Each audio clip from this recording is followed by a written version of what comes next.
Selamat berjumpa kembali dalam layanan audio Sahabat Seperjalanan. Hari ini adalah hari Sabtu, 7 Februari 2026. Tema renungan saat teduh kita dengan judul Akibat Terlambat.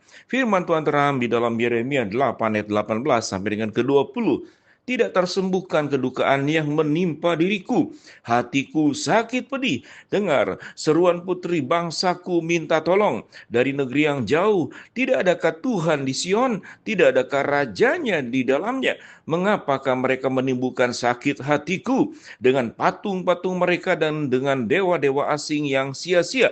Sudah lewat musim menuai, sudah berakhir musim kemarau, tetapi kita belum diselamatkan juga. Mari kita berdoa.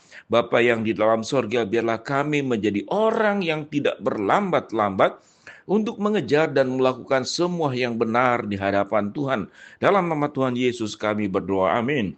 Shalom sahabat seperjalanan yang dikasihi Tuhan, akibat terlambat, bagian daripada Yeremia 8 ayat 18 sampai ke 20, dan kemudian ayat-ayat berikut tentang begitu lambatnya bangsa Israel, bangsa Yehuda, penduduk Yerusalem untuk melakukan pertobatan, untuk berbalik dari kehidupannya yang salah ke dalam jalan Tuhan, untuk berbalik daripada kehidupannya yang menyembah dewa-dewa dan patung-patung yang sia-sia, yang seperti firman Tuhan, kepada penyembahan kepada Allah, untuk kemudian tidak membiarkan seluruh proses pertanian itu kemudian tidak mendapatkan hasil karena kita tidak menanam apapun yang terbaik untuk menghasilkan tuaian yang indah dan yang baik juga.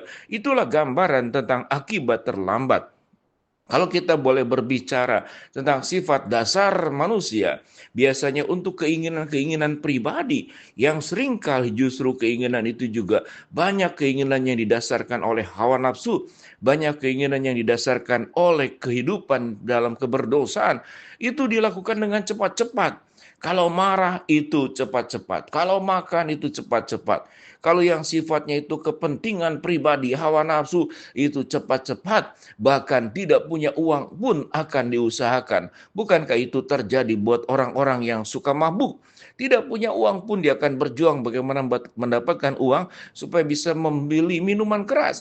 Demikian juga mereka yang terjerumus ke dalam obat-obatan terlarang, mereka yang terikat oleh narkoba, tidak punya uang pun mereka bisa menjual apapun yang ada di dalam rumah dijual untuk bisa mendapatkannya. Dan untuk melakukan dosa, mereka dengan cepat bergerak sedemikian rupa, baik dosa dalam perbuatan, dosa dalam pikiran, dosa dalam perkataan, dengan cepat semuanya itu dilakukan. Bahkan kalau kemudian kita mengingat kita, biasanya apapun yang kita lakukan, sekalipun itu kemudian merugikan orang lain, kita melakukan dengan cepat-cepat. Tetapi kalau untuk melakukan yang benar, seringkali kita terlambat, bahkan sengaja membuat sangat terlambat, sampai satu hari kelak nanti, kemudian kita baru tahu semua waktu itu sudah tidak tersedia lagi dalam kehidupan kita. Oleh sebab itu, untuk berbalik dari jalan salah ke dalam jalan Tuhan, selama ada waktu dan belum terlambat, lakukanlah dengan segera. Jangan berlambat-lambat. Kalau kita berbicara tentang akibat terlambat kita kemudian datang ke bandara udara, kita akan ditinggalkan pesawat. Atau akibat terlambat kita tidak berjuang untuk menolong anak-anak yang berjuang kalau mau masuk kuliah. Mereka berbondong-bondong lebih awal supaya bisa mendapatkan perguruan tinggi yang diinginkan, yang diharapkan. Perguruan tinggi yang baik, kemudian yang tanpa biaya yang mahal. Mereka akan berjuang, bahkan 1 tahun sebelumnya, kalau bisa 2 tahun sebelumnya, mereka berjuang. Orang yang berlambat-lambat tentu akan ditinggalkan. Dan orang yang berlambat-lambat tentu akan berpotensi tidak mendapatkan apa yang diharapkan. Kalau kita boleh berbicara tentang kasih Tuhan. Kasih Tuhan dikatakan, kasih setia Tuhan itu selalu baru tiap pagi.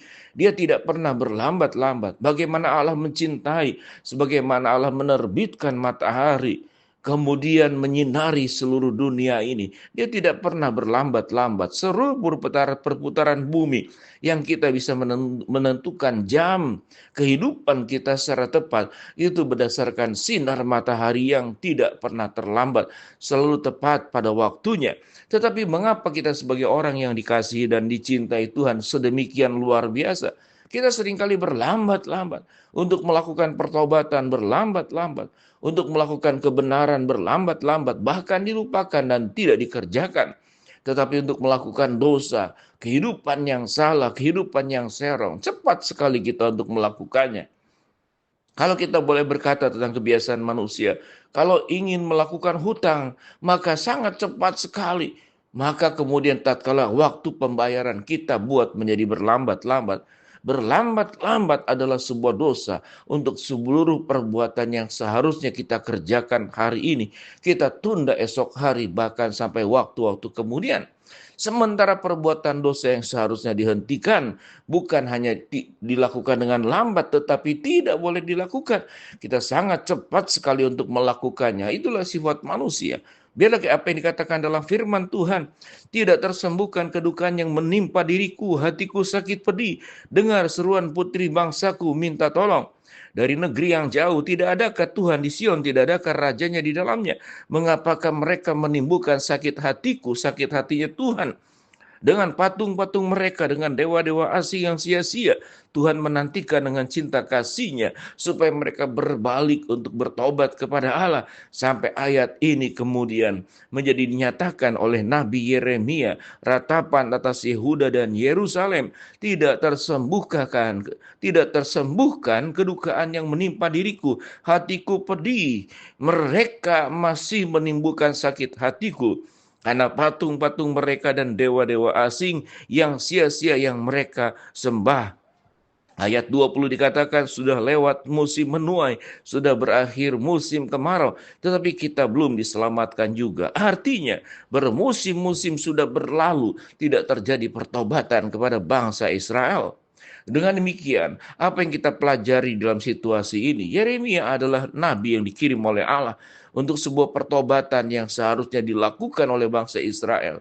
Dari kehidupan yang amoralitas, kehidupan yang jauh daripada spiritualitas, kehidupan penyembahan kepada dewa, kehidupan rumah tangga, kehidupan yang berhancur-hancuran, kehidupan sosial di mana orang kaya menekan orang miskin, orang kuat menekan orang lemah. Mereka mengabaikan anak yatim, mereka mengabaikan para janda, mereka bersekongkol dengan kekuatan-kekuatan lain, dan mereka tidak mengindahkan apalagi menyembah kepada Allah.